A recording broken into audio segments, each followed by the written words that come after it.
G'day, Bomber fans. It is time for an early ladder prediction. I'm about to embarrass myself, I am sure. These never go well. I'm not only doing this very early, it is December right now. We're not even in 2026 and I'm about to predict the 2026 ladder, but I'm also just very stupid. So it's kind of a perfect storm. I'm going to get a lot of this wrong. You guys can roast me down in the comments below if you want.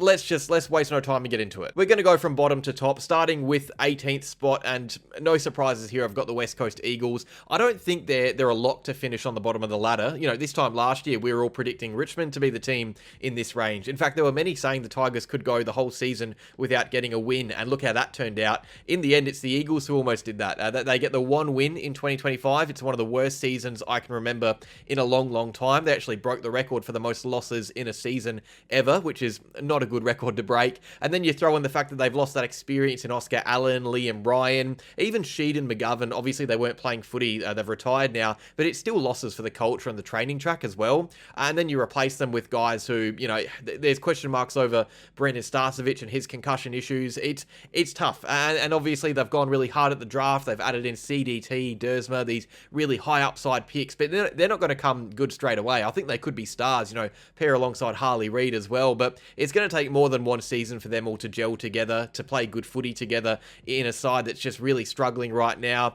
They were just so far away from every team in the competition last year. They were most weeks uncompetitive. It was really hard to watch West Coast games. Really, for them, the pass mark isn't about, you know, getting more wins on the board, less losses. It's just about being a team who's, you know, harder to play. I think they're going to be looking to make other teams sweat more in 2025. I still think they finish down the bottom of the ladder, but you know, you get Elliot Yeo and Jake Waterman back for most of the season. That could be really handy for them, getting a few more wins on the board. I think just for West Coast, it's about, you know, making teams sweat, being a more competitive side. But yeah, I think they're pretty well set in the bottom four at least. In 17th, I've got another team pretty set in the bottom four lately. It is North Melbourne. I think eventually there's going to be a boost with North Melbourne. They've had too many top-end draft picks, too many handouts by the AFL to just stay bad forever, in the bottom four forever. Eventually there has to be a boost, but I'm not going to predict it, you know, with no evidence. I'm not going to predict it because it has to happen eventually. I've made that mistake before. With North Melbourne, if you're thinking that they're going to rise in 2026, you're really doing it with not much evidence at all. There's not much reason to think North Melbourne are actually on the mend, aside from the fact that they've just been in the bottom four for, 5, 6, 7 years, however long it's been. I think that they still looked leaky and directionless for most of 2025. They were still really poor against teams better than them, and unfortunately right now that is most of the competition. I like what their list is, or I like the idea of their list. I like all of their younger players. I think they've got good key figures at the club already in, you know, Sheasel, Larkey, Sherry, LDU. If you get them all playing good footy together, get the most out of younger guys like Wardlaw and Dersma and McKercher and others struggling, you've got lots of excitement. Like that would be great for North Melbourne. But even if the stars align and that all happens, you still have the weakest defense in the competition behind you. And I just don't trust this team to beat or contend with teams better than them while their defense is as leaky as it is. That's been the case for years now. It hasn't changed with Clarkson at the helm. It feels similar to how it was with Noble. Since 2020, this team have won 20 games of footy. That is 20 out of a possible 130. I get that eventually there has to be a spike, like surely, but you know, there's no evidence. You know, there's no evidence of a winning culture. This is a team who's been in the bottom four for the last, I don't know, since COVID really. They haven't exited that bottom four. Yeah, I mean, eventually there'll be a spike. I get that. I'm not going to predict it just because it has to happen eventually. I've got North down in the bottom four. I've made that mistake of predicting them to rise before. In 16th, I've got the Melbourne Demons. I think when I did my prediction last year, I had them in the bottom four and I got a lot of hate from Melbourne fans. But I think now you realise that this team is just, you know, starting to clear out the dead wood a bit, clear out those players that made it what it was, you know, under Goodwin. And obviously times have changed, new coach, new structure and system, new playing list. I think there's going to be a bit of a teething period as they get it all together. You know, you lose Petrarca and Oliver, which is a huge part of your team for the last, you know, decade really. And it's big, you know, Petrarca especially is arguably your most impactful player. Yes, you replace them with some really handy additions. I actually like what they did getting Jath and Steele and Mychek respect to the club. That makes a lot of sense.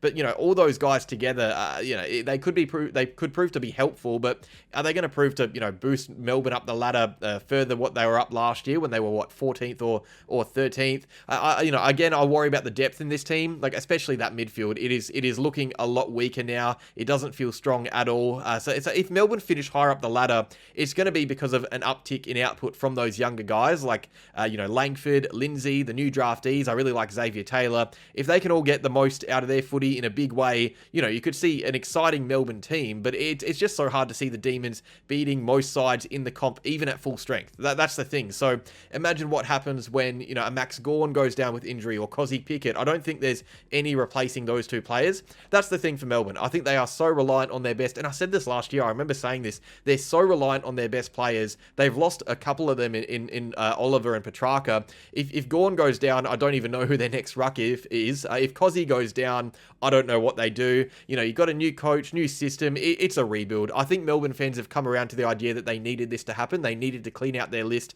and the fact that they're doing this, I think we're going to see them down the bottom of the ladder like they were in 2025, really. So yeah, I've got the Melbourne Demons in 16th. Rounding out the bottom four in 15th, I've got Port Adelaide. I think, again, same as Melbourne. New coach, new structure, new system.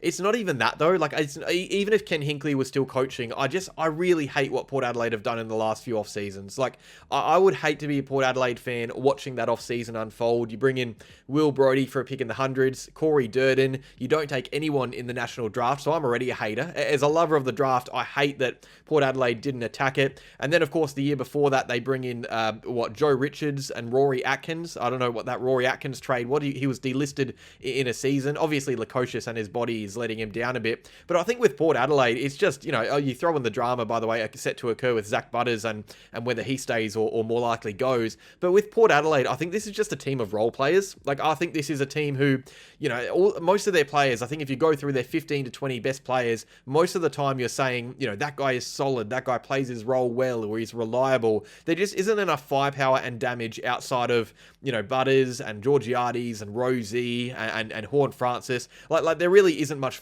damage and firepower and much of a threat at all when you play Port Adelaide. That's the thing. I think they've become a really easy team to play. I think their defense is looking really weak and thin. They obviously tried to boost it, bringing in Zirk Thatcher and Radigalia. I don't think that worked at all. That really just isn't cutting it. Yeah, obviously they're going to attack the draft in the next couple of years with their NGA and father sons. Louis Selipek, Dougie Cochran, Zeems Pilot. But I think this is just a team that needs a rebuild. I do not like Port Adelaide's list. I've got them well inside the bottom four. A team leaving the bottom four for me, I've got Richmond in 14th. I think they really impressed us all last year. We expected them to finish in the bottom, and they ended up getting 5 or 6 wins for the year. Yes, they were, 17th. They were second last, but they were more competitive than what we saw, teams like West Coast and North Melbourne, I felt. We saw, some second and third year players really boom a bit, which helped. Seth Campbell, Sam Banks, Ryan Mansell.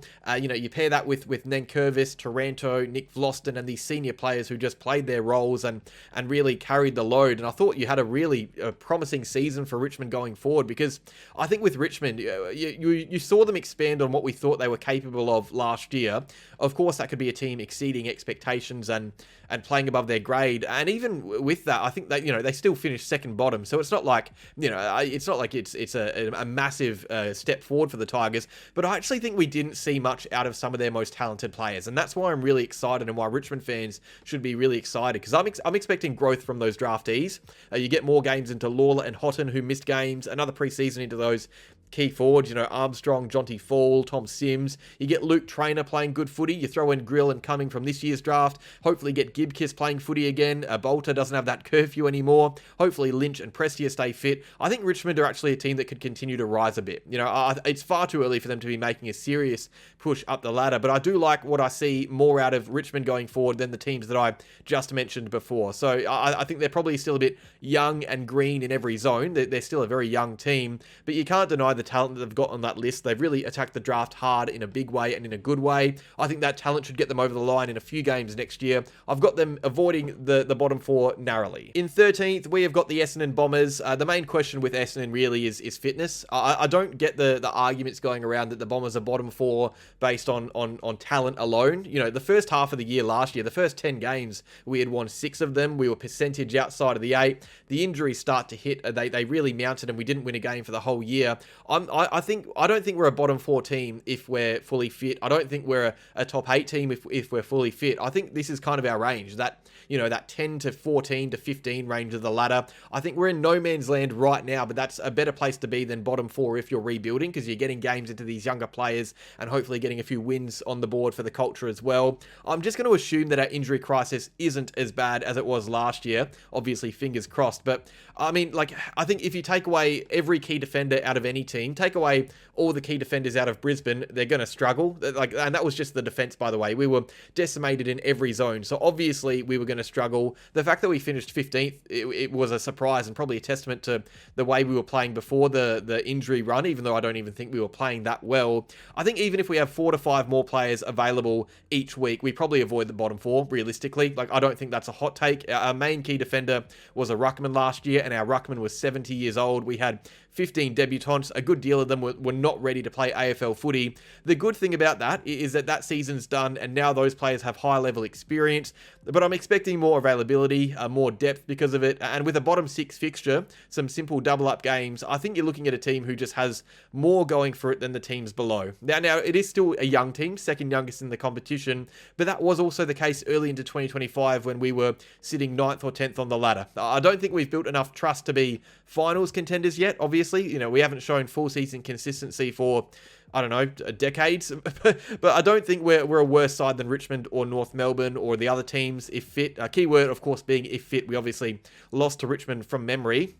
But I think in that game, we had close to 20 players on the injury list at the time, and that was the case for big chunks of the season. I think this season really depends on the availability of the backline in particular. Obviously, Reid, Ridley, Mackay. If those guys can play footy together, we probably win more games. They played 6 games together last year. We won 4 of them, and then, of course, they were all injured for the back half of the year. Yeah, I mean, how are the new draftees going to fit in? There's quite a few questions. It's really hard to judge a season, based off what we saw in 2025, which was just an anomaly. You don't see seasons like that. Obviously, we broke the debutant record because of it. Yeah, I think it's a really interesting year for the Bombers, but it's not one that I'm going to be judging based on wins or losses. For me, it's going to be about how we get those youngsters firing together, how our system looks in games where we're competing. I think we're not going to be a great team. I'm not predicting us to be close to finals, but I think, obviously we beat all the teams below us in my prediction last year anyway, a few of them pretty convincingly. I've got the Bombers to rise a little bit, but not much in 2026. I've got us in 13th spot. In 12th spot on the ladder, I have got my big slider. It is the Collingwood Magpies. Hello, Collingwood fans. How are you doing? I just don't like this list build. Like last year, we were saying before the year started that this team is too old to compete. They're too slow. They're going to run out of legs. They looked so good to start the year. They were first for, I think, 20 or 21 rounds of the season, and then they ran out of legs because they were too old and too slow. Like the last 12 games, they only won 6. They got absolutely pantsed by Hawthorn at the MCG. That is what did it for me, actually. That game, as soon as that game was played, I knew that I was going to predict Collingwood to fall down the ladder next year because it was a side that ran out of legs and it was so inevitable. Like there's no plan B. They're not putting any backup into their younger players. They've got 2 players under 25 who have played 50 games. That is crazy. They should, you see Brisbane and Geelong and these teams with good systems and structures like Collingwood, getting games into these younger and fitter players. The Pies are putting all their eggs into the basket of winning a flag now, and unfortunately, I just don't think they're good enough to be doing that. So if they were up and about early, first for so long last year, playing good footy and they fell apart, what's going to happen if they start the year, not up and about, if they're not first to start, if they realize maybe we're not as good as we think we are. I think the Pies, there's surely going to be a reality check either this year or next. They have to do something to address the elephant in the room, and the elephant is the fact that they are the oldest team, I think, in history, right? Were they, correct me if I'm wrong, last year, was there a game where they were the oldest team of all time? I think there might have been. Yeah, it's just, I really don't like what they're doing. They're not, there's no plan B. They're really just putting all the eggs in the basket of winning a flag now, and clearly they're not good enough. So I've got the Pies to finish well outside the ladder. Obviously, if they get, Pendlebury side bottom, Elliott, De Goey, all these guys playing good footy. Anything can happen, but it's just, it doesn't feel right, does it? It doesn't feel like they're on a good trajectory. In 11th, I've got Carlton. I think this is a team where obviously Charlie Curnow is a massive loss. Could that be a bit of a blessing in disguise? I think with Carlton, the main issue with me was always the movement piece, how they progress the ball forward. Obviously, they address that. They lose Curnow, but they bring in Ollie Florent, who can run all day. They bring in Ben Ainsworth and Will Hayward, who can be those linking types going inside 50. I think Nick Newman is almost their most important player out of the back half. That's going to be like a new signing, seeing him come back from that ACL. Yeah, it really is. Can they improve on how they transition the footy? It was really ugly at times last year, but I think bringing Nick Newman and those guys I've spoken about, and you get that midfield pumping with Walsh and Cripps playing good footy together. Hopefully, you can see why this team could remain a finals contender. There are still plenty of holes in it. I'm not going to predict them to make finals. I don't rate the list that much, but there is enough high-end talent to get results in tighter games. And I think this time of the year, it is always hard to judge because you kind of got based on personnel. But I think if you think about Carlton's system and game plan in the last few seasons, it's obviously been poor and really easy to get control over. But Voss has to, prove a lot to prove this year if he wants to keep his job. But I think he's got the tools at his disposal now to be a team very clear of the bottom rings of the ladder. I'm seeing quite a few predict Carlton to finish down the bottom, obviously because of the Curnow, the loss. But I don't think it's as simple as that. I think if anything, it frees up Mackay to be a bigger target with hopefully better ball movement coming his way going inside 50. I've got the Blues to stay where they were last year. They finished 11th last year. They won't make the top 10 in my opinion, but they'll be close. Entering the 10 this year, I have got St Kilda. Obviously, this is a team who want to be playing finals. That trade period, bringing in De Koning, Silvani, Flanders, Liam Ryan, that is not a team that is content with missing September footy. They want to be inside the top 10, the new top 10, and I think they will be. Only just so. I think the question is, this team was 6 wins and 30% off 8th spot last year, off Hawthorn in 8th spot. Are these 4 players enough to get them to that range of the ladder? Because I think there is a difference between 10th and 8th, and I don't think St Kilda are quite in that range of, being in the top 8 yet. I think top 10 makes a lot of sense. They weren't too far off last year anyway. But you look at the back end of that year, yes, they won, they churned out quite a few wins, but I think they really struggled against some teams that kind of showed their range a bit more. They almost lost to Richmond, almost lost to Melbourne and North. If Redmond kicked a metre to the right, they would have lost against the Bombers, which would have been crazy. I didn't buy into what the Saints were doing in the back half of the year, even though some of those games were really exciting. But I think the Saints, obviously, they're going to be seeking improvement. They've addressed key needs on their list. I think these players are going to be really good for them. De Koning, Silvani, Flanders and Ryan. I think they come straight into the best 23. You've got a team improving as well. I think obviously, a few years ago, St Kilda had a similar off-season where they added in all this talent over the trade period and it didn't work. I think the only difference now is the fact that they've actually got young talent in the team to build around. And that's the key thing to have is, attacking drafts before you attack the trade periods. And I think the Saints have done that really well in the years before this one. So I think the Saints creep into the top 10. I think they're sneakily building some talent on their list. I don't think they've got enough really to overcome 6 wins and 30%. That's what they were off missing in the top 8 last year. So I think they're in the top 10 range. Not going to have them in that top 8 though. In 9th, I've got GWS. I've been a massive fan of this list for a while now. Some of my favourite players are in GWS's team. I really love a lot of what they've got. But every year, I lose a little bit more faith in the Giants and what they're building. I think they've got all the tools to be a serious, grand final winning team. But those tools never seem to be active together. Sam Taylor, Cornelio, Kelly, Hogan, these guys are all elite players, but how often do we actually see them play footy together? I think that's the thing. I think as exciting as this team is, and exciting as the Orange Tsunami is, it is a really easy team and style of footy to overcome if you've got a good system. I thought that Hawthorn elimination final was the perfect proof of the best and worst of that kamikaze style of footy, because when it works, it is impossible to defend. It is really exciting, but when it doesn't work, you get absolutely melted. And as great as GWS, deep in finals would be for the competition, we've seen the last few years that it just isn't a sustainable brand of footy, especially when your senior players are so often missing. I think the Giants are too good to go missing all year, especially at home. You can lock them in for at least 11 or 12 wins, surely you'd think. There's too much talent on that list for them to just fall off the face of the earth. But as big a fan as I've been of them in the past, I just think they're not in that range of genuine contendership anymore. And I don't know if Clayton Oliver coming onto the list really changes much at all. I like Kingsley, I like Taylor and Barkley as a defensive defensive duo. I like their spine. I like Hogan and Green going through the middle as well. But yeah, I think as good as they are on paper, I just don't think you see them perform when it really matters most. I've got them in 9th. In 8th, I've got the Bulldogs. I think this is a team that you could put a bit lower, to be honest. I wouldn't be surprised at all. Obviously, they were lower than 8th last year. They missed finals. I still see issues with that defensive half, and they didn't address it at all. I think that back line is really starting to look quite weak, which is not an area of the field that you want to look weak. You know, if you want to be a premiership contender, you want to have a good defense, and I don't think the Dogs have a good defense. I think they're almost the most predictable team in the comp for us neutrals, because they tend to beat up on the teams they're better than. Obviously, Essendon fans would know that.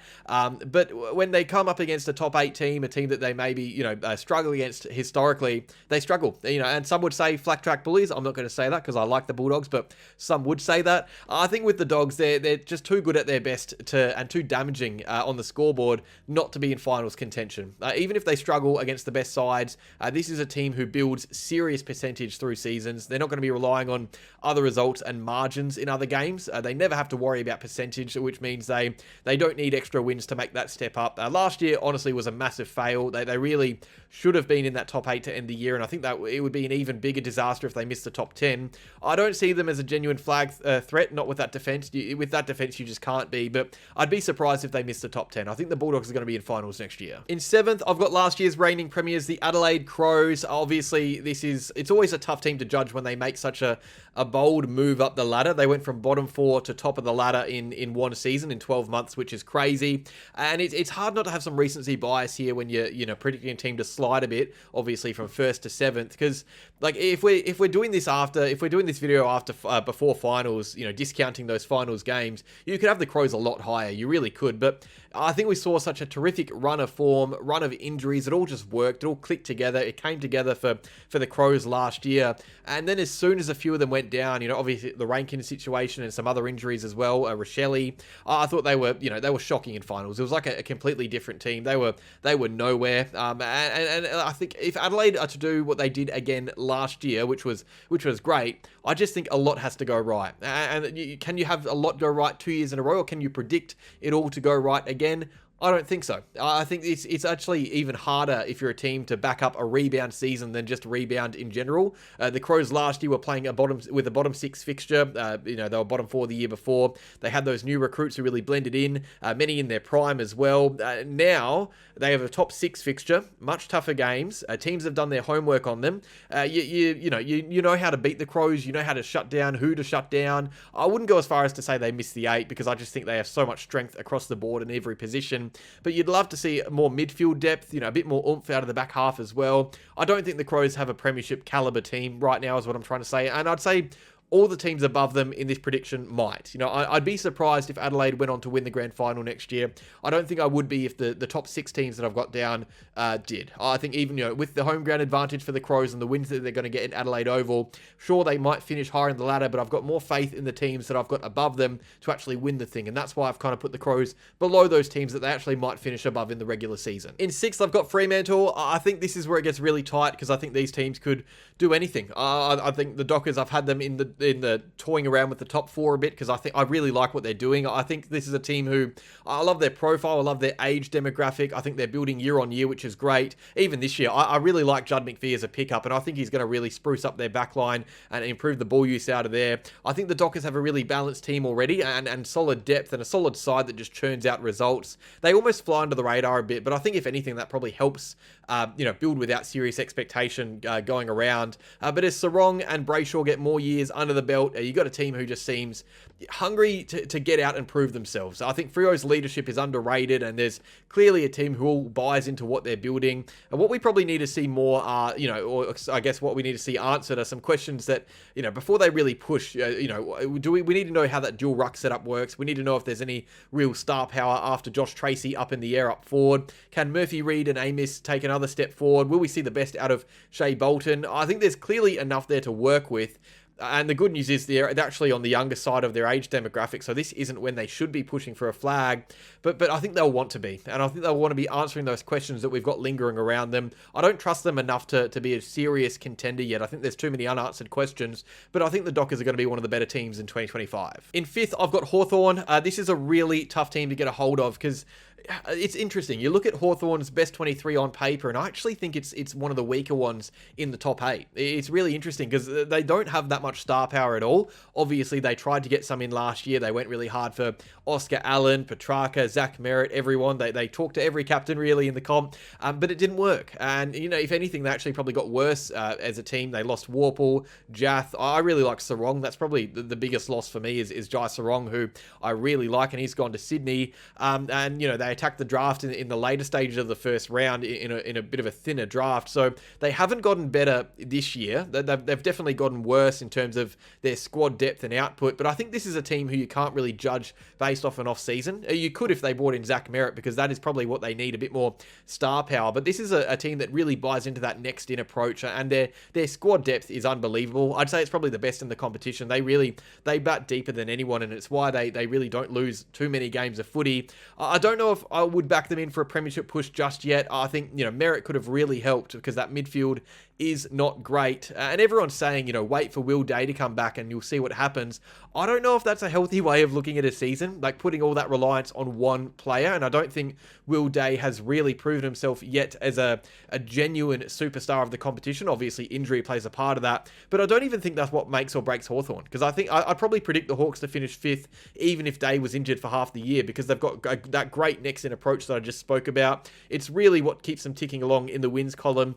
But yeah, I think that prelim final was probably a bit of a reality check. I don't know if I would tip Hawthorn to be beating teams like Geelong or Brisbane or Gold Coast. It feels like the Hawks are missing something to end up in that range of teams who are above them, I guess. Like, maybe that is Zach Merritt that they're missing, but as good as that finals run was from 8th on the ladder, you go back to the regular season, they finish 8th, they beat just 3 top 8 teams for the year, I think. But yeah, I think the Hawks are a team who, when it matters most, perform to their very best, which is why they can overrun the Giants and Crows in finals. But I think their very best is still not good enough to beat teams like Geelong, like Brisbane, probably like Gold Coast as well, who've had the better of them in the last few years. So yeah, I think that's when they come up against the big boys of the competition, you see them take that step back and be overrun a bit more. Can they bridge that gap in an off season where they treaded water and teams like Brisbane and Geelong got better? I don't think so. In 4th, I've got a bolter, and it is Sydney. I think you can. 2025 was a gap year. Like, just write that off, get rid of it, throw it in the bin. I think this team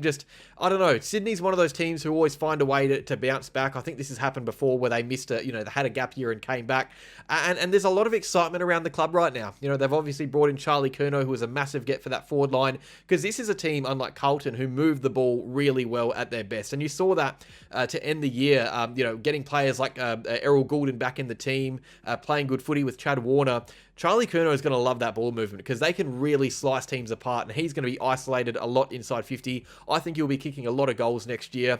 But yeah, this team is a grand finalist 2 years ago. And then you throw in the fact they've got an easier fixture. They've improved their list. They're out to settle a score. This has all the makings of a rebound season for Sydney. I think the Swans I think they're going to be back. I wouldn't be surprised if they're one of the big flag contenders. And even to end the season last year, you saw a side who really got their act together. Obviously, those injuries that I spoke about, Goulden, Mills, some others. But to finish the year, you get wins against Freo, you get a win at the Gabba against the Premiers. There is clearly a good footy team there, and that's always the thing to watch out for me. I don't watch out for typically wins and losses to end the year for teams outside of finals. It's how they go at their best, and I think Sydney at their best last year, at their very best, looked like a top 4 team. So I've got Sydney inside the top 4. In 3rd spot on the ladder, I've got Geelong. I get that people are going to throw out the curse of the runners up, whatever that is. I don't think that logic applies to the Cats. I think this is a team who, it's kind of like with North Melbourne earlier in the video. I'm not going to change them on the ladder until they give me a reason to do so. I've done that in the past. I've had Geelong sliding down the ladder, and then they've proved me to look silly. I'm not going to downgrade the Cats because they lost a grand final. Like, that just feels, even saying that out loud feels silly. And then you throw in the fact that they, you did that with all those injuries in the back line to end the year. Obviously, they add in James Warple and some draftees who I think could have a bounce in the second half of the year, I think there are serious levels this team can still go to. I think they're going to be right up and about. They'll probably be one of the main premiership contenders. You got the growth of those younger players. Dempsey, O'Sullivan, Humphreys, Holmes, Neal. These guys are still growing. Tanner Bruin comes back in as well. De Koning. I get that a big chunk of their list is on the older side, like is the case with Collingwood, but they at least get the most out of their draft hauls, and they really do apply good teachings to these under 25-year-olds who are becoming stars of the comp now. Like, I'm not a huge fan of Warple as a signing, but it does boost their midfield depth, and you could argue that it's needed because it probably frees up those runners to really go crazy. I'd say off face value, the Cats are the fittest team in the comp, and fitness is really important in the modern game. They not only last on game day, but they last seasons. I just think it's hard to predict the Cats to fall based on what we saw in 2025. That they were the second best team all year. They smashed some of the best teams in the competition. I'm confident that this team is going to be up and about. Their development is second to none. We're probably going to see some great players, come out of nowhere to play footy, like what happened with Ollie Dempsey.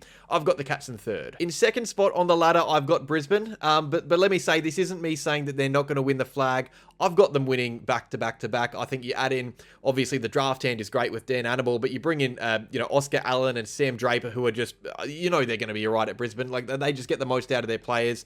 I think with Brisbane, the interesting thing is they never finish top. This team, they were third in 2025, won the grand final. Fifth in 2024, won the grand final. Second in 2023, and I think lost the grand final. I think seventh or eighth the year before that in a prelim. They actually take their time to build into seasons, and they go through patches where they're not playing great footy in years. That actually happens quite a bit. There are stages of seasons where we think maybe Brisbane aren't as good as what we think they are, but then they get it right. They get it right when it matters most, which is the end of the year. They build into seasons maybe a bit slower than some of the other teams in their range, but they're always at their best when it really matters. I've got the Lions winning the flag, but I'm not going to predict them to finish first, because the team I've got winning the minor premiership is Gold Coast. I just think this team is going to have a massive boom. I think they're scary. I thought they were great in 2025. They made it to a semi-final. They beat the Dockers in Perth in the elimination final, knocked out by the Premiers at the Gabba. I think they're about to get a whole lot better, Gold Coast. Like, their list last year was already elite.